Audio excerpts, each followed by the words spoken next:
Velma. Okay. Sam. Sape. Miriam. Jen. Fitzroy. Kwame. Peace. Mansa. Albert. Bazar. Patrick. Eniva. Miyako. Liaku. And I am Esther Amba. Noba. Koba. When I'm going out somewhere, I like to take all of you with me. So what you're seeing here is all of you. And my Esther is a name I took on when I went to school and found out that nobody else had a Ghanaian name. I was the only one with Amadou Koba. So I took on Esther. At that time, you had to have a Christian name. And today, I get very upset if the Amber number is left out of my name. But I'm really happy to be here. I don't know what your protocols are, but I believe I can start. Okay. And can you also tell me what you're expecting today? Yeah, I'm looking forward to having a nice time. To learn a lot from me, but did you know what I do before I came here? Mansa knows. Well, I do, yes. Mansa is cheating. She knows. Okay, I am a communications professional. I have a training in the social sciences. That's where I feel most comfortable dealing with people, understanding people and the way they operate and why they do the things they do. So my training and my work has largely been in people-oriented spaces. I did a first degree in university, Legon, and then a graduate diploma in public relations and journalism, and then communication for developing countries at Cornell University. And I enjoy every bit of it. I mean, once there's no serious arithmetic in it, I'm fine. Yeah. So this evening, you've asked me to talk about enterprise, the Stratcomm Africa way. And for Stratcomm Africa, enterprise is a matter of hand and heart. It's a matter of heart. It's a matter of the skill of the hand. And I hope that by the time I am done speaking to you, we would have seen how we do this. Our approach to delivering on this is very simple. It's a 4-point approach. If we were Rotary, we would say it's a 4-way, what does the Rotary Club say? 4-way test. 4-way test, yes. Basically, we say we work to the glory of God, we develop people, we pursue excellence, and we achieve profitability. It's a simple arithmetic. I like to do what I call social arithmetic. We believe that if you behave, if you, in the workplace, in enterprise, your behavior is informed by Christian principles. So let's forget about it being even a religion, but if you allow yourself to be guided by Christian principles, and you develop the people that you work with, their capacities, you use efficient systems, there's no way on God's green earth that you will not be profitable. Next slide. So entrepreneurship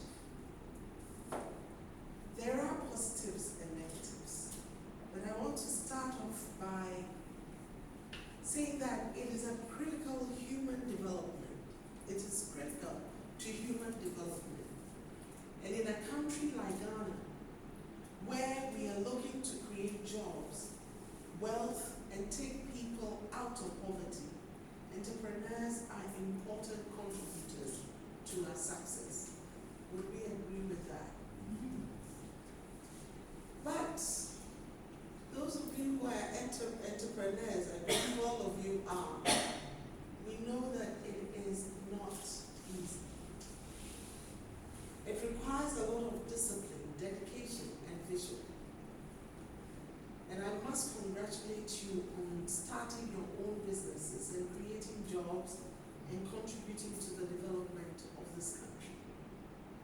Shall we give ourselves a if you don't do that well, I need it. We've been at this for 20 years, and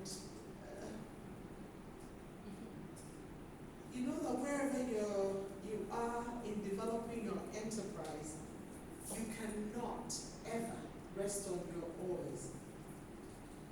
You have to use every opportunity to enhance your ability to sustain what you have started. You cannot leave it to others easily.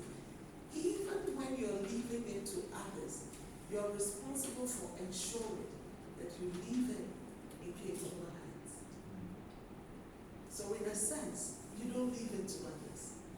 You ensure that you choose capable hands to leave it to. Yet there are ordinary things around us that can be turned into successful enterprises. And that's what entrepreneurs do. They see things that everybody sees and don't really care about, and they turn them into enterprise. So I'm going to look at the positives and negatives of enterprise. In any environment, there are positive factors that can enable success, and there are also negative factors that will hinder progress if you cannot find ways to overcome them. For Stratcomm Africa, this is our opportunity, the positives and the negatives. That is our business. In my field, which is communication, one of the things that I realized early on was that in an environment, many companies, at the time I started Stratcomm Africa in 1994, did not even see the need for professional communication services. And there are even more companies now who don't see the need for professional communication services because everybody communicates. But as to whether they communicate effectively or not is the other thing. And sometimes you see enterprises that are not growing because nobody knows about them. Or that when people get to know about them, they are put off because of what they get to know. They're enterprises that believe in themselves, but nobody else believes in them. Many organizations, including public organizations, do not even appreciate what communication they are missing, what they are missing when they are not using communication. Meanwhile, there are many development projects which are failing for lack of communication relating to them. So in spite of good intentions, there are projects that are not successful in developing, in creating development. So you see that the development agencies, public organizations, they're doing health programs. What drives them is sympathy. But sympathy doesn't necessarily communicate. What drives them is a desire to see that something has changed. And a lot of them call themselves change agents. And they actually believe that they can get people to change. But ladies and gentlemen, you and I know that change comes from within. Nobody changes the other person. And so, it is important to communicate with the other. And communicating, a lot of people feel it's just putting out information. Can you tell me what, in your mind, communication is? What is communication? Sending an information to another person and receiving information. It could be verbal, it could be through gestures, actions, however it is. But first you send a message to someone and receive information. It's great. It says you send information and you receive information. So what else? Do you want to build on that? Do you want to add anything? Yes, I can see communication as having a relationship. Relationship. Relating with someone. Ability to get someone to do what you want. Ability ability to get someone to do what you want, any others, Making someone understand your opinion. making someone understand your opinion. So we see that from everything that has been said, communication happens between two people. But what happens a lot of the time is that people think they have communicated when they speak or when they share information. And people think communication has taken place when they receive feedback to their communication. But all of you, with everything that you said, I can sum it up to say that communication only occurs when there's a sharing of information for mutual understanding. You until your company's reputation is seen in the same way that you want your company to be seen, you have put out information. A communication, effective communication has not occurred.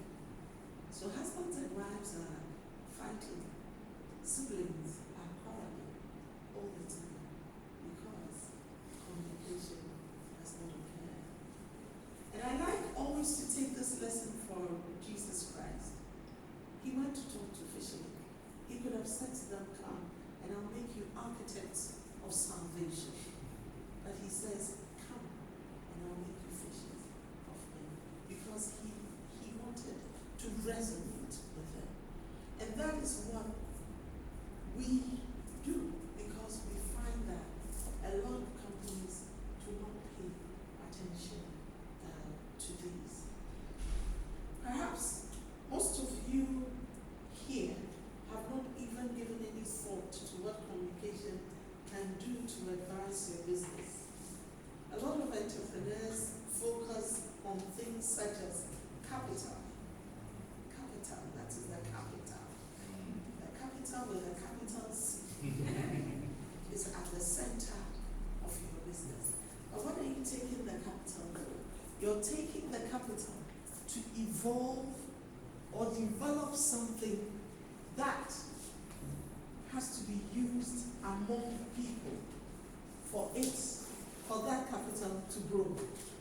Am I making sense? So if you get the capital and you're not communicating effectively with the people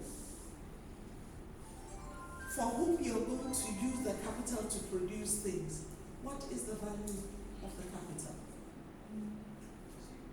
I see you're shaking. Then employees. When I was in the oil industry for about 30 years, one of the interesting things was getting the engineers, the geophysicists, and the geologists to appreciate that dealing with the communities around the place where they want to get the oil is not the same as dealing with the rocks. You can blast through a rock to get the gold and to get the oil. You can't blast through the mind of a human being. It's more complex. But you see, we are seen as mere social scientists. What do we know? We deal with the minds of people. To get somebody's mind to focus on what your business offers and to relate to that, to have a relationship with your business, to the extent that that relationship results in sustained patronage, is not a little matter. And I used to tell them, don't fight with the fishermen. You have oil in the sea, where your treasure is, there their treasure is also. So we have to come to some understanding. So your employees have to understand what it takes to deliver your offerings externally.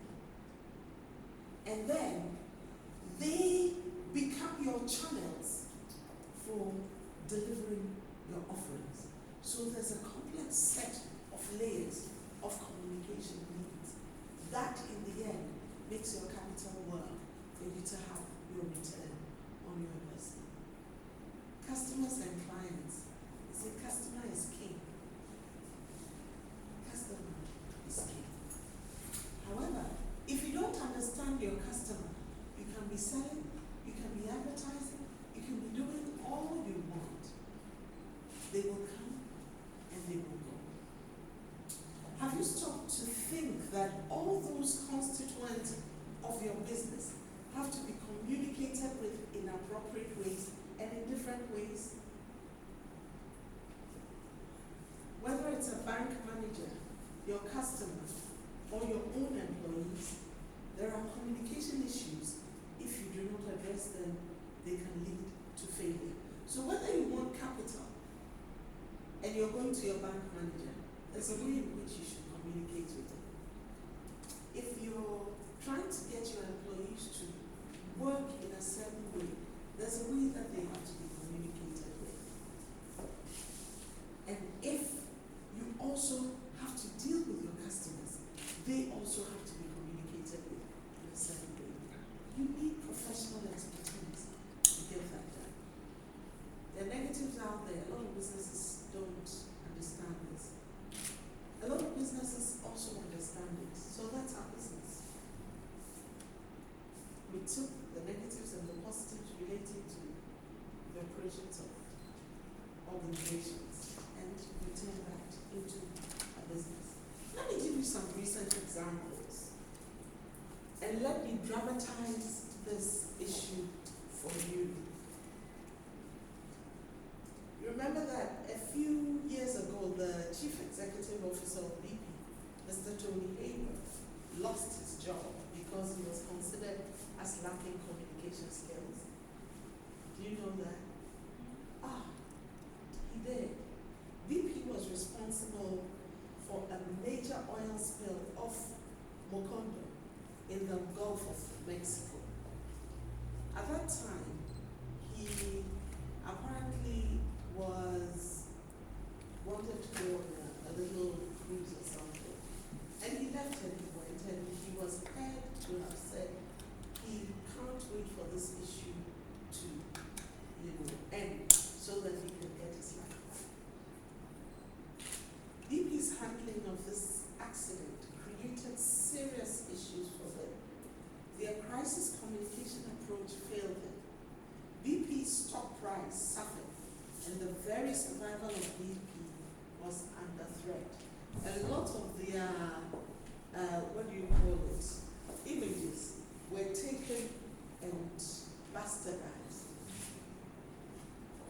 How many organizations in this country don't have slogans that we have turned into something else? Can you think of any? In Nigeria, I know the national, there's a company that supplies electricity. Yes. So if you don't deliver effectively, BP had good intentions. It's a responsible organization. But unfortunately, on that occasion, it doesn't appear that the communication went right. It is unfortunate. On the other hand, we can also see how effectively the president of Chile has communicated with billions of people. He did communicate with billions of people across the world and projected his country out of a very difficult situation.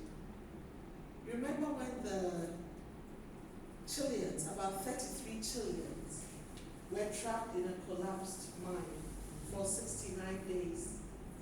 I followed that thing, and I followed it with a communication eye. I followed how they managed to get the whole world to relate to the situation. And I was struck by the fact that the day that they were able to reach the miners,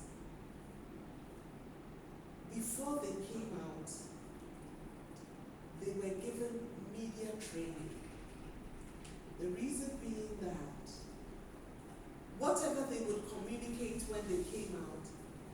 world would hear, the world would be watching. How many of us speak to the media? How many of us go and speak in public without being prepared? These trapped minds were trained before they came. So the Stratcomm Africa business, think focus. We are a communication and reputation management agency specializing in evolving and implementing communication strategies for companies, individuals, and governmental institutions in both national and international settings. Stratcomm Africa believes that communications is both a science involving empirical analysis of human situations and an art involving making creative judgments about how best to achieve certain impacts in particular circumstances. Stratcomm Africa serves the interest of its clients by thinking with them about their communication challenges and working with them to deliver their message and manage their reputation effectively. There's no way you can communicate something for a client without understanding where the client is coming from. Understanding the cultural dimensions of development has been of particular interest to Stratcomm Africa. A culturally sensitive approach is essential for communication strategy development and implementation. So by understanding the context and thinking through the issues, we are able to focus on solutions that achieve results. It is through learning about and understanding such simple realities of human environments as different eras and cultures experience them and communicate them that we are able to blend the science and the art of communication. So just as Jesus, we try to understand the other so that when we communicate with them, it is effective. And our service offerings include corporate communication, reputation management, brand-related risk analysis, brand management and advertising, social media marketing, development and community communications, and then training, facilitation, and orientation. Our subsidiary companies include Scale Hive, Soft Landing, SEDIC is an NGO that we run. But you asked about the Stratcomm Africa way. What we have believed in is to strive for success. And we're 20 years this year, and proudly so. I'm not suggesting that success in your business is all about communication. You have to manage the scarce resources and let them go far for you. Again, in our environment, getting bank credit is not easy. So the importance of prudent financial management cannot be overemphasized. That may require investing in the appropriate professional skills rather than assuming that you as the owner of the business must control the money that comes in. That is something that we find a lot of entrepreneurs want to do. That is not the Stratcomm Africa way. In fact, in Stratcomm Africa, most of the time, the chief executive has to be informed, or the founder, who happens to be the chief, has to be informed by the finance department what money there is. There's no money that's taken out without the proper paperwork. Because as soon as it becomes an organization, it means that other people have a stake in it also. So if you're a founder, you can't say that it's my business, so bring the accounts. Let me take some money out. That would be the end of the business. And so for Stratcomm Africa, from day one, when we had only one employee, we had somebody who looked after our finances. I remember in 1994, there was a trainee, a young man. He was working at the Challenge Bookshop, and he would come in every weekend to look at our finances. And what finances were they actually? They were finances from somebody's handbag, but they had to be recorded properly. So over time, it became a culture of the organization. The culture of the organization is Social Security has to be paid. So we have to practice and make it part of our culture. So even with one employee, we started with that. I told you, we work, it's a matter of heart and hand. And by the time I'm done, you will understand what does heart and mind, heart and hand mean. Let's look at investing in people. They are the most fundamental aspects of any business. Your personnel, their expertise, their commitment, and their sense of belonging to the team. You need to cultivate all of these aspects of your staff, and it is very difficult. I heard Mansa talk about people. It is difficult because I believe that you need to respect everybody's personality. But how do you bring all these personalities together at the altar of the corporate vision? How do you bring the different visions, individual visions that people have together to realize a corporate vision without offending them, without hurting them? It is important that we evolve the right structures.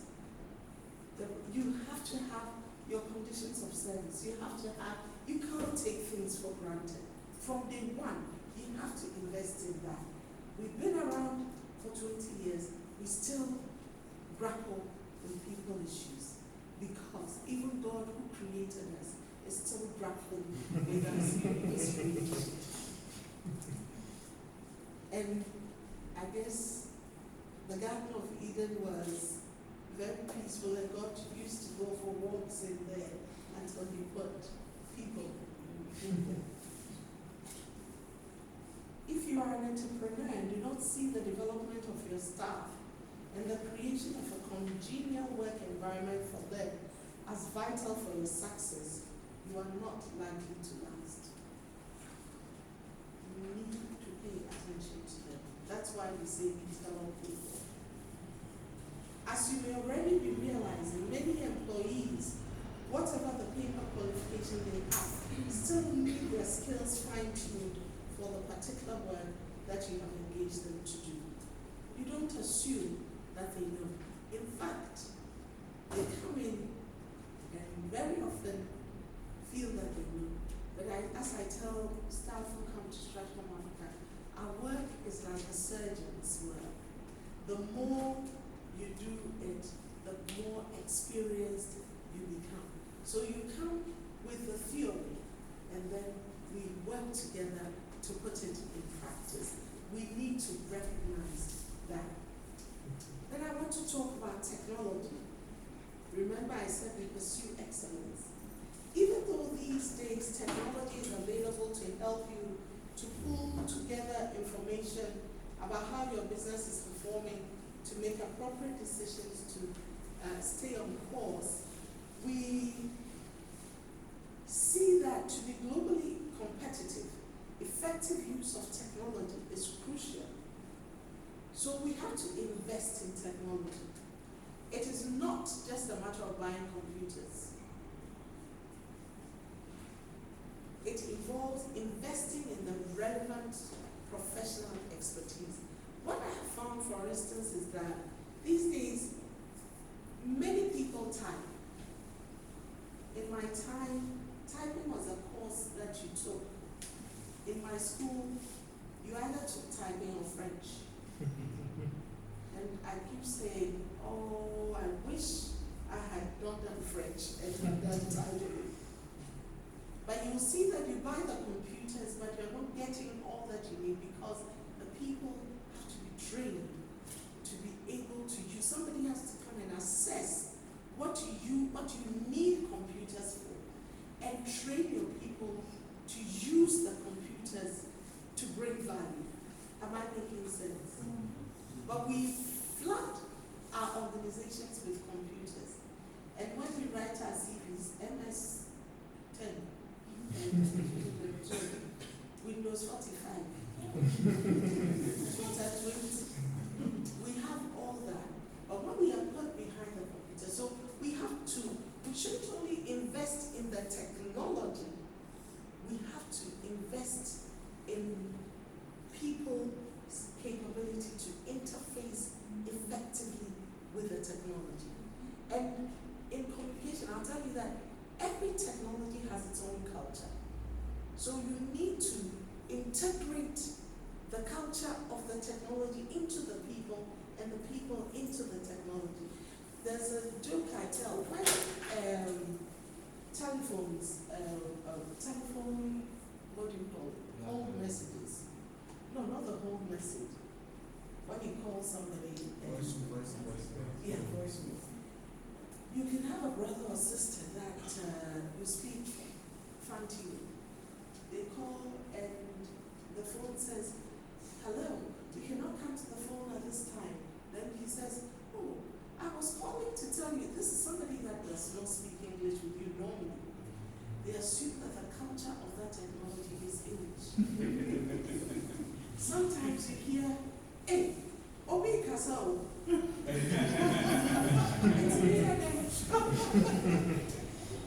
You understand me? So you have the technology, and if you haven't integrated it into the people and the people into the technology, you flood your offices with technology, and they don't give you the value that you need.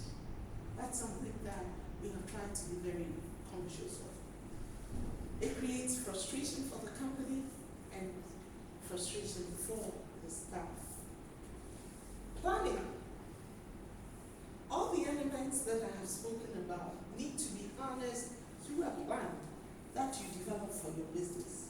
A strategic plan that is sensitive to both the internal and external environment in which you are operating.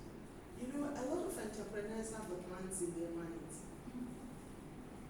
And they believe in the plans. Oh, entrepreneurs, an entrepreneur has the vision and knows how they are getting there.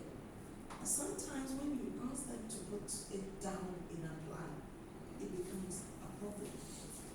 And if we need help to do that, we should do that. Because if you do not put together a clear plan, it becomes, Jesus knew that the cross was a plan for him. You will hear him every time in his discourse with his disciples that I came to do this and I will be going at this time. He knew, he was very strategic, that young man. 30 years old, 3 years, 2,000 years old. Every Sunday you and I are going to church. Morning, we pray. Evening, he made an impact. He was very strategic, very organized, very clear about his vision. Knew that even though at a certain point it was difficult, he still knew. Sometimes putting your plan down may be challenging, but you ought to put that plan down.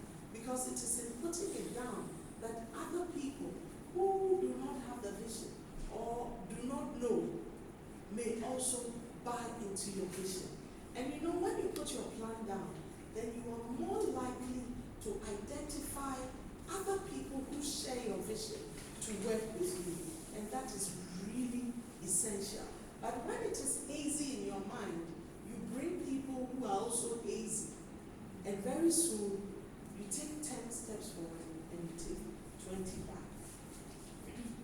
So when you have taken care of the principles that guide your work, which is what in Stratcomm Africa we say is working to the glory.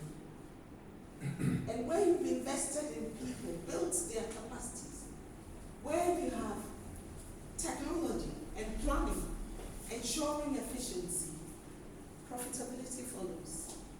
You see my simple arithmetic. Do you doubt it? Will you argue with me on that? So profitability doesn't come from chasing the money. It comes from using the money to invest in the right things. People, technology, efficiency, planning, having a clear goal. In conclusion, I would like to use an analogy from the Bible that summarizes the Stratcomm Africa way. Our corporate purpose actually is to glorify God by being faithful stewards of all that is entrusted to us and to have a positive influence in all who come into contact with Stratcomm Africa. If you are faithful with what is entrusted in your hands, you'll be profitable. If you have a positive influence on people who come into contact with you, they'll come again. Isn't that right? So, we translate these into our values, which are act with integrity. So in Stratcomm Africa, if you are a client and we do work for you and we don't get it right, we will take it back. We will rework it. When we sign a contract, it is not just on paper.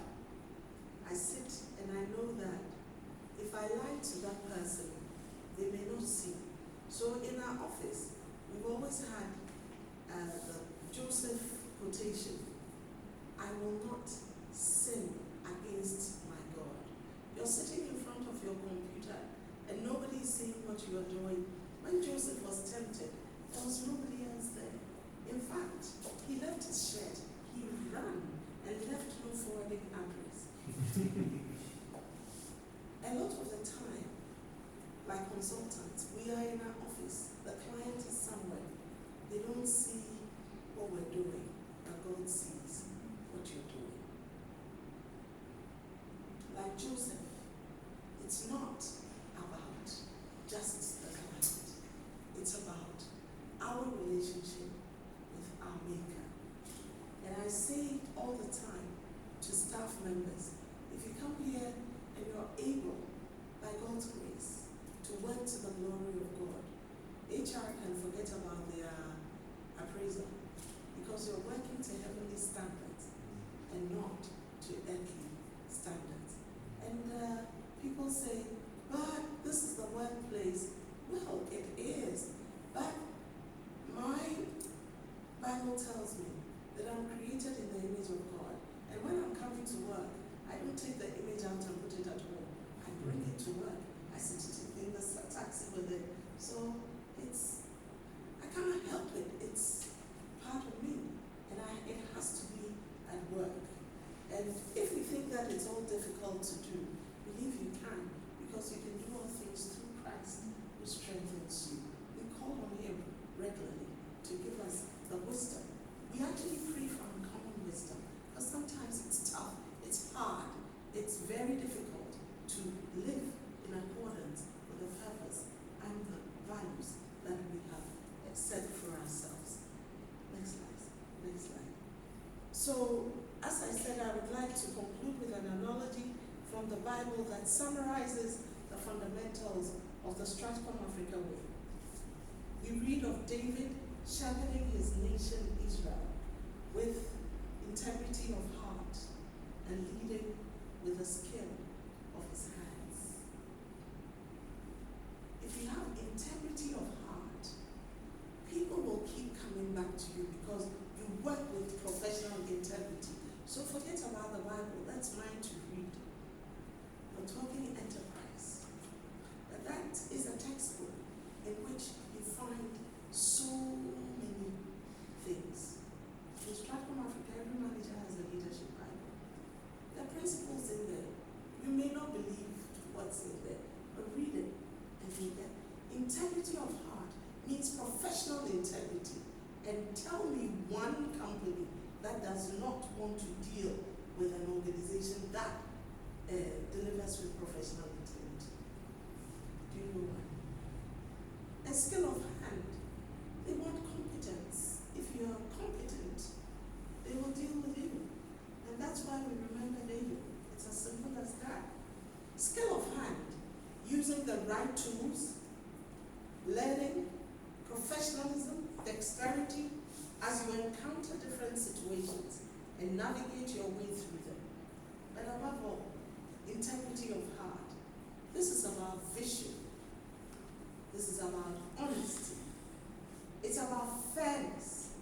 And it's about genuineness in our commitment. It's about discipline. It's about tenacity of purpose, resisting corruption as you strive to higher levels of human achievement in your enterprise. Ladies and gentlemen, I hope you see the business that you have initiated as a calling,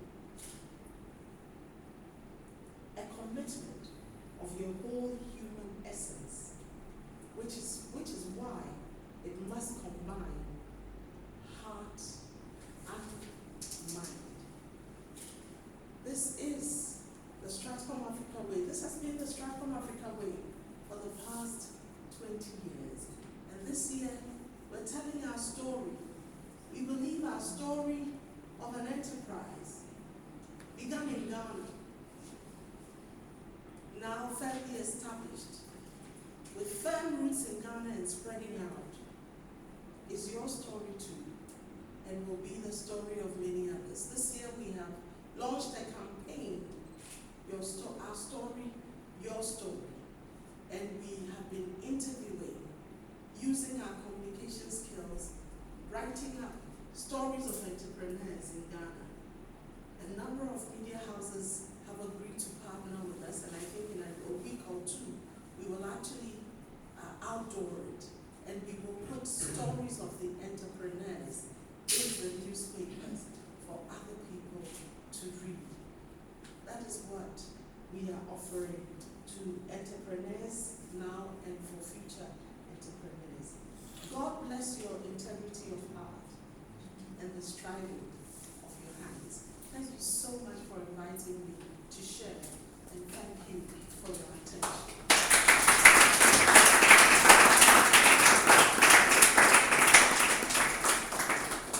Thank you, Mrs. Koba.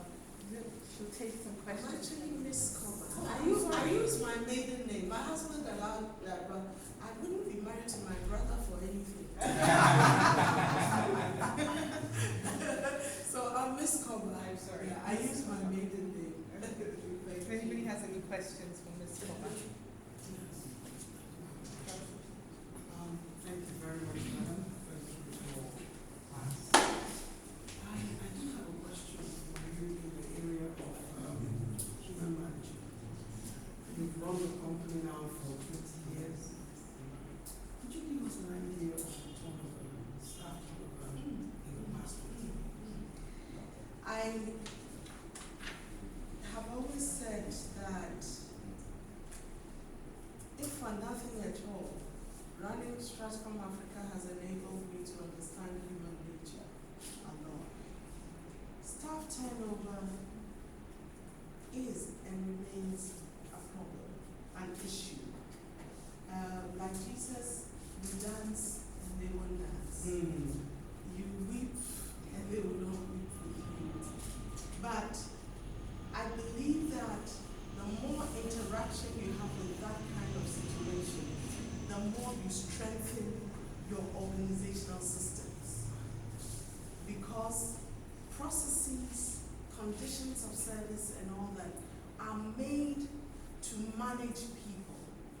And you have to take data from the people to be able to establish strong systems. So as new staff come in and go, sometimes you find that it's not about the staff, it's about your hiring process. So that you go and tackle your hiring process. Sometimes you find that it's about your compliance procedures. Human beings will always try to see whether there's a leeway. And so staff turnover remains an issue. 2 days ago, I was reviewing a document of a company in Ghana that I thought was, everybody was on their seat. And I was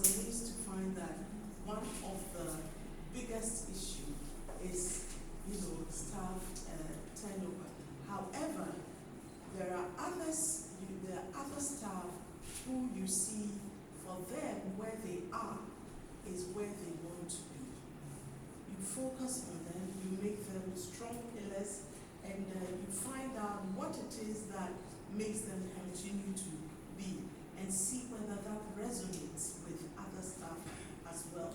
But typically, you need to invest in your staff. You need to create a conducive work environment. A lot of the time, entrepreneurs feel I've paid the salary, they have to do the work, but it doesn't work like that. So, and planning also is important, because if planning is not done effectively, it results in frustrating staff and they can leave you at the door. Thank you.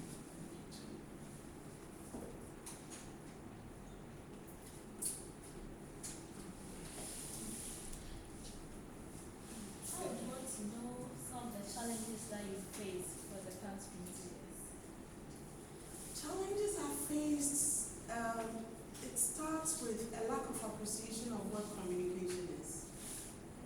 Every executive feels that they can communicate. And people actually think that you're really not doing anything. We can do it ourselves. Until there's crisis, and you step in and you help them to address the crisis. I recall having been called to work with an executive team to train them in media engagement skills.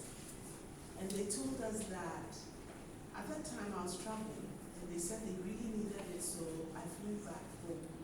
Following day I went, and they said, we only have 2 hours, we have other things to do. This is just to go over, we know our messages and all that.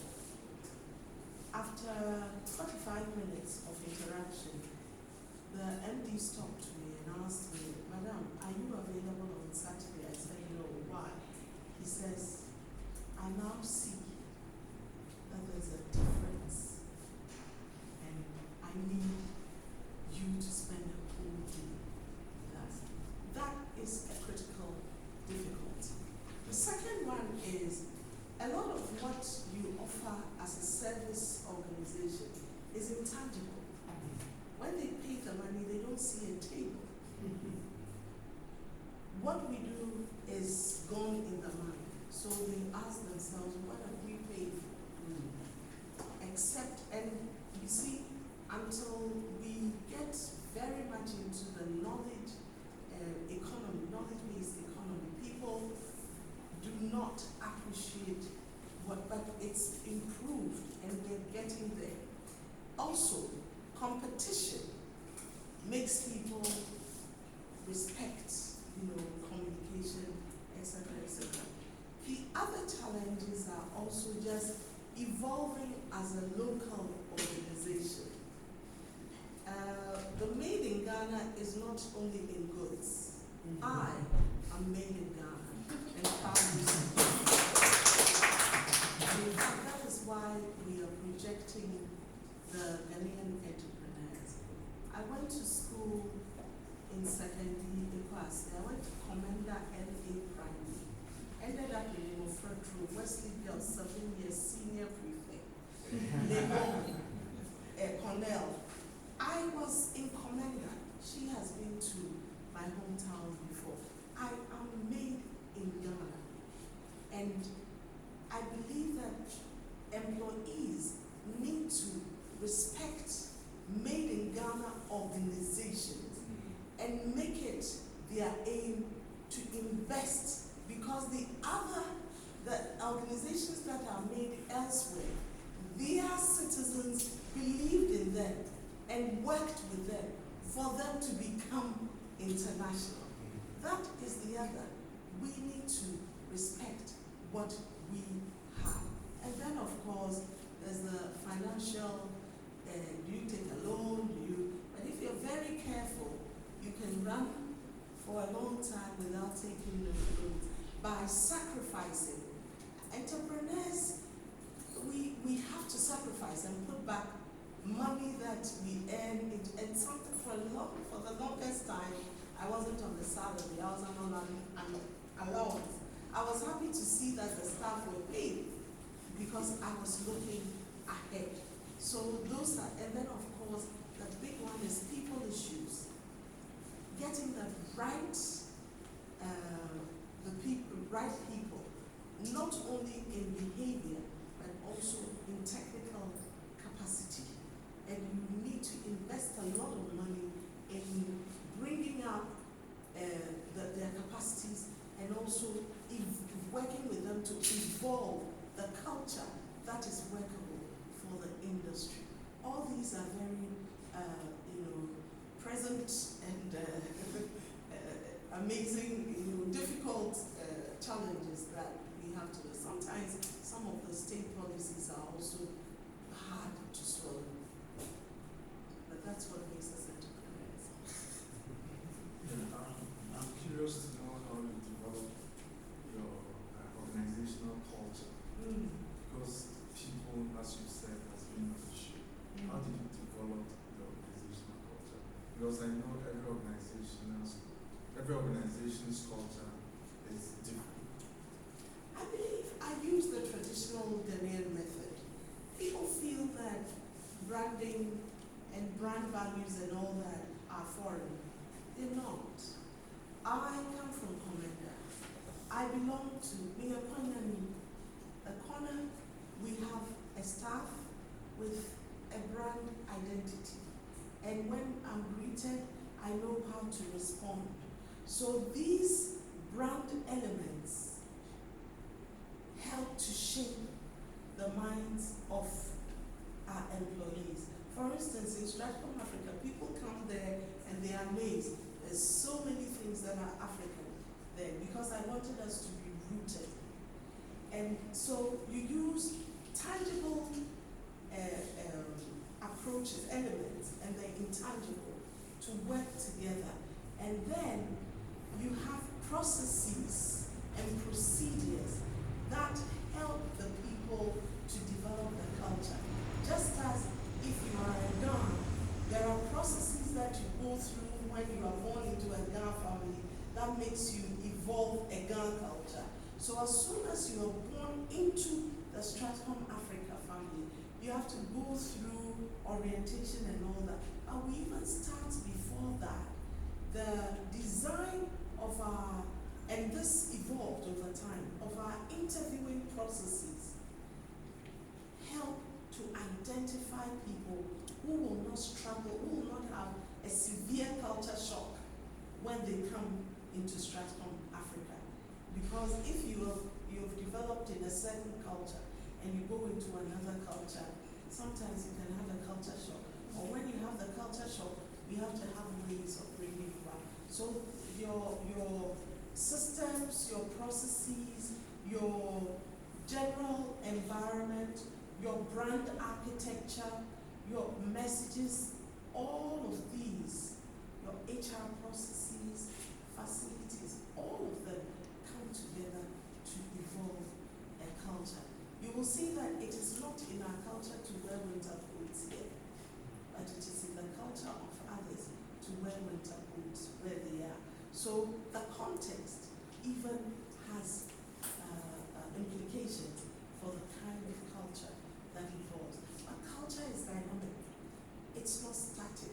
So different things are happening all the time, and you need to be sensitive and conscious. You have to have your managers connected to the reality. That's why planning is important.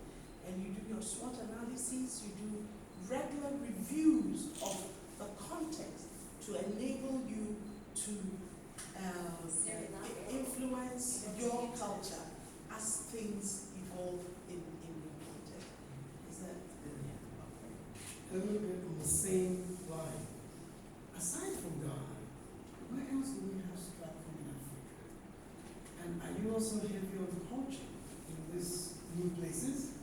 And is it the Ghanaian culture or the culture of the areas where Stratcomm is? Aside from that? For Stratcomm Africa, cultural sensitivity is a hallmark because an individual's mind is socialized through the context that it develops. So if I am communicating with a British, I have to be conscious of the British culture. You understand me? So you see that there's advertising. Some companies sometimes bring products here, they bring the billboards and other advertisements along with them. And you see that they don't work. They are alien to us. So wherever Stratcomm Africa has operated, we've done work in the Gambia. We are registered out there in other African countries, Liberia, Kenya, etc. And we are conscious of how they operate. If you do not understand the system in that context, Jesus, I go back to him, knew that he was going to communicate with fishermen along the Sea of Galilee. So he got 3 of them. And in fact, you know what he sometimes did? He made their office his office. He would sit in their boat and say, move ashore a bit and let's talk to them. The more you understand and relate to the reality of the other, the more your reality becomes their reality. And I feel that it is respectful. It is a rights-based approach to bringing people along with you. So wherever Stratcomm Africa operates and will operate, we do ensure and will ensure that we work with the culture of the people. I mean, the latest strategy we developed is a strategy on domestic violence. We did one for Ghana, and then we did one for the Gambia. And with the Gambia, it was specifically about how to prevent wife beating. This is something that is steeped in culture. And you'll be amazed, wife beating happens in all cultures across the world. But there are different levels and different reasons. So before we work, we do a lot of analysis. That's why we say we think and we focus. We think. The thinking is the analytical process. The focusing is when you analyze, you hit on what exactly needs to be done. So in Stratcomm Africa, we don't have a one-size-fits-all communication approach for people. People come to us and they think, well, no, we're very analytical. And that is what has helped us to. So we work, and we know that there are different national cultures, but corporate cultures, organizational cultures, gender cultures, professional cultures. You go to some organization and profitability is low because the operations people are always fighting with the finance people. Because the operations people want to make sure that the KPIs are met. The finance people want to make sure that the auditors don't get on their neck. Two cultures in the same organization, working towards the same vision. But you need to understand their respective cultures to let them see eye to eye. So wherever we are, we respect and work with the culture of those people. Thank you. I want to just make a comment that I think you are called in together with lawyers when there's a problem to be solved. I mean, like some damage control to be, undertaken. The lawyer comes in, advises, and you also talk about how to communicate to the public or to the outside world. Am I right in thinking? We prefer to be proactive. I say we're social doctors. We rather you practice preventive medicine than coming when there's a heart attack. So we will look at your makeup and tell you that this diet may not be good for you and help you to be on the right diet. However, you may just be eating all the right things but trip and fall. And we come in and we help you to address it. So yes, there is a crisis situation, but what we ensure is that right from the beginning, we recognize that crisis situations may arise at any time. But yes, when there's crisis, we are called in and we come and work with you to address the crisis, but we will not lie for you. The truth, I always tell people, the truth is the biggest weapon. And in my 30-something years of work in this profession, the truth has always been the strongest weapon I have used. What is wrong with saying that we erred, but this is how we are addressing it?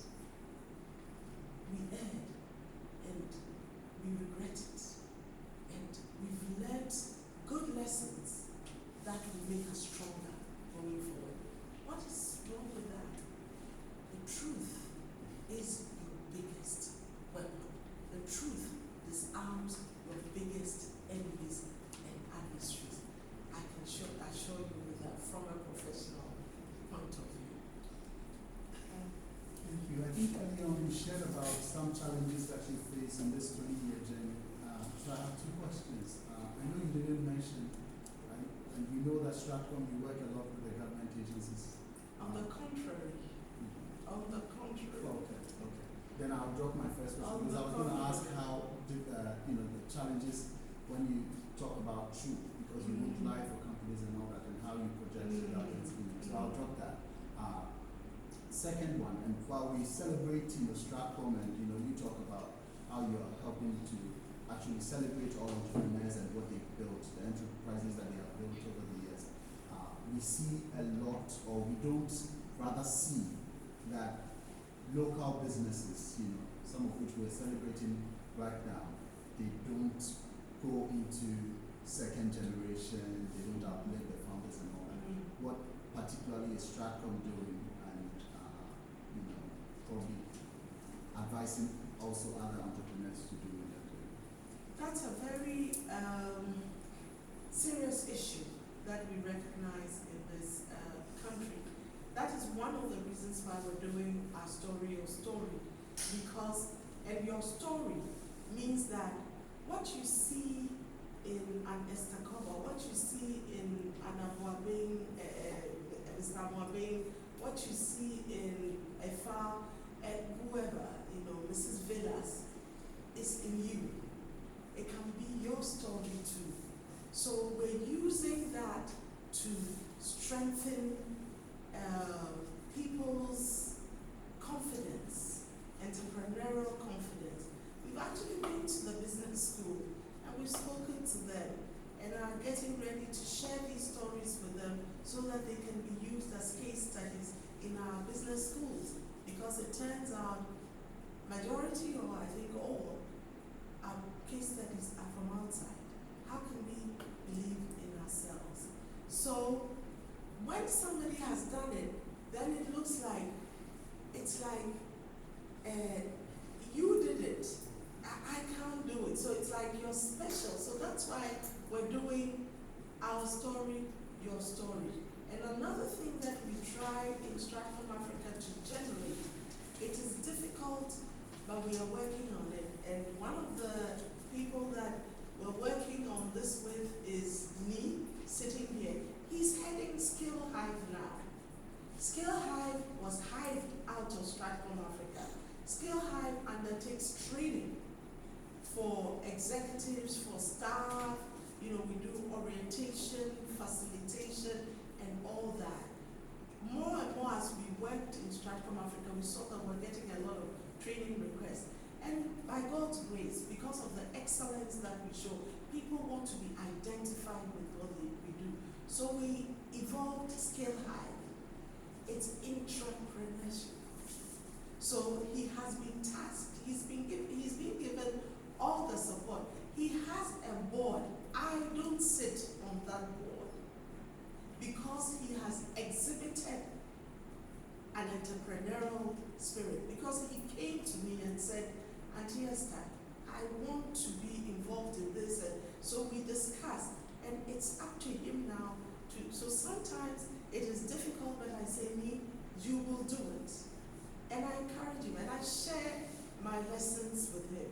Again, we are working very hard to identify people who share the Stratcomm Africa vision and would want to go the next 5 years or 10 years with us.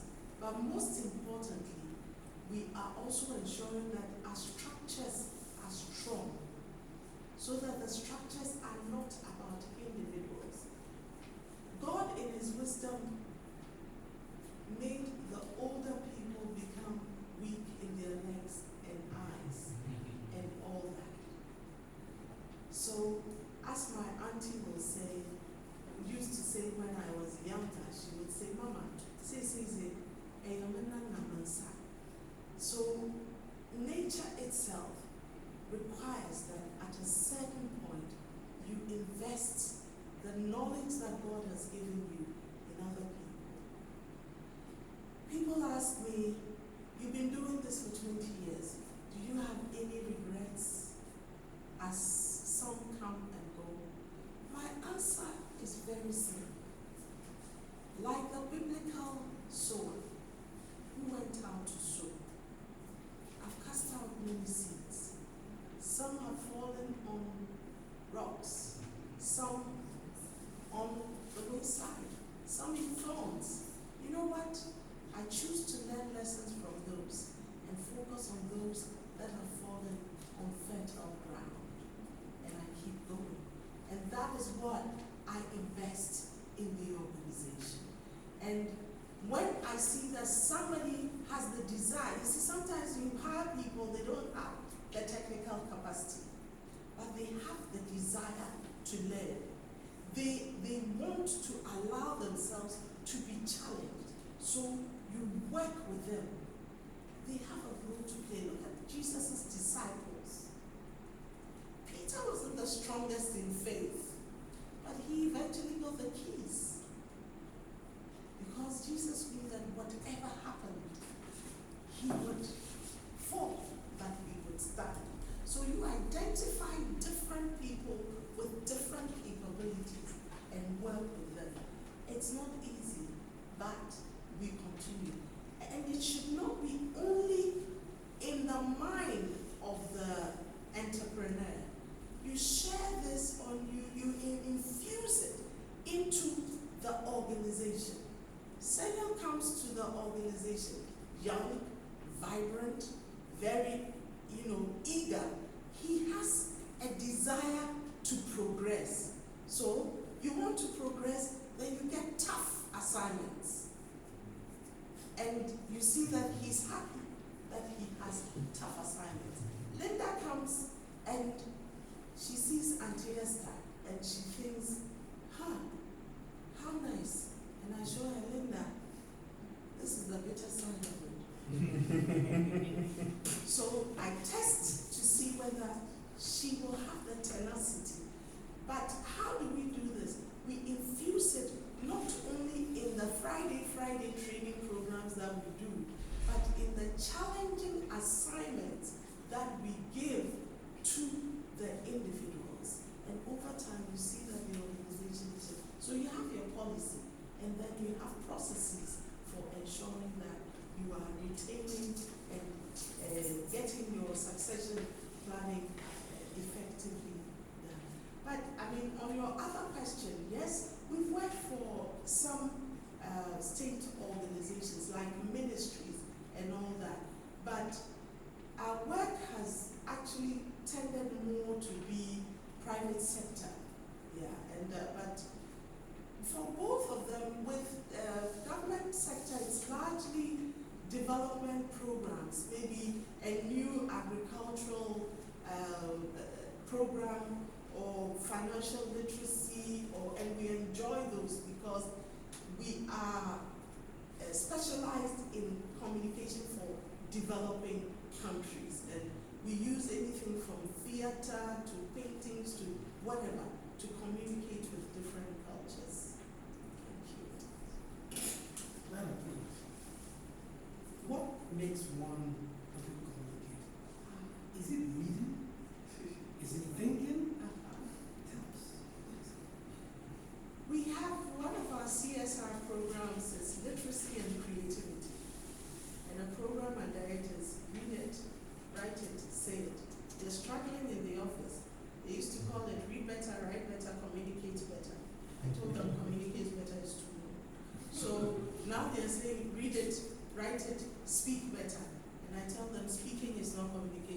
So they're still struggling.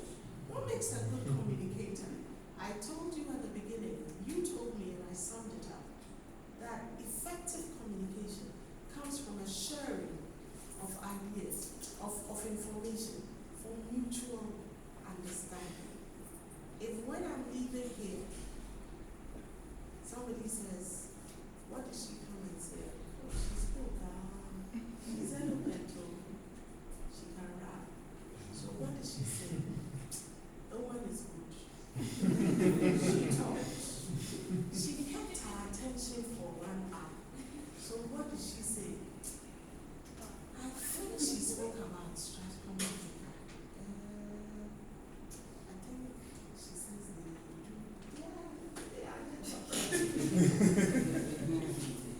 I spoke, you heard, there was nothing.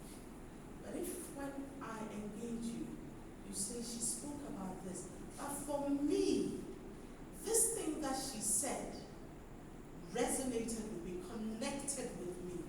It means that I have been able to relate to different situations. And forgive me, I go back to Jesus.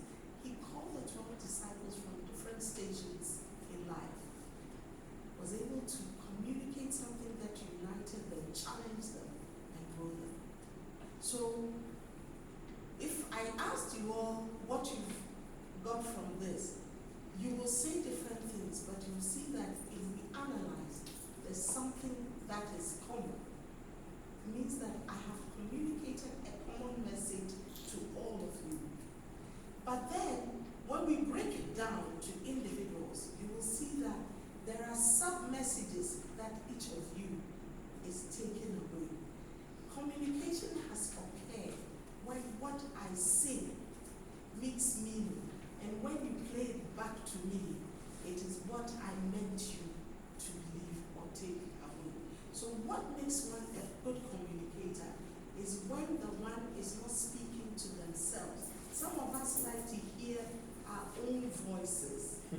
So they say we are eloquent, we start and we are a good orator, but what you need is somebody who communicates from the other person's point of view. Am I making sense? Look at an advert. Have you ever seen the Unilever CEO in an advert? The advert is about some woman and her children. Her children went to play, they made their clothes dirty. It's about them. Effective communication is being able to make meaning, good meaning, meaningful meaning to the other. Am I making sense? Yes, you are. And sometimes even without talking, make meaning. And I tell you, you cannot not communicate. In other words, effective communication is connecting with someone. It's creating awareness that results in people resonating and relating with what you're saying and makes them act positively with regard to what you do. So you go from the head to the heart to the hands and feet. And that is why integrity of heart is important, because your heart has to connect with the other person's heart and mind. And they will do things that they find themselves going to the shop to buy things that normally they wouldn't have bought, because you went into their wardrobe and you made sure that they needed a black and white skirt. Thank you very much, Mr.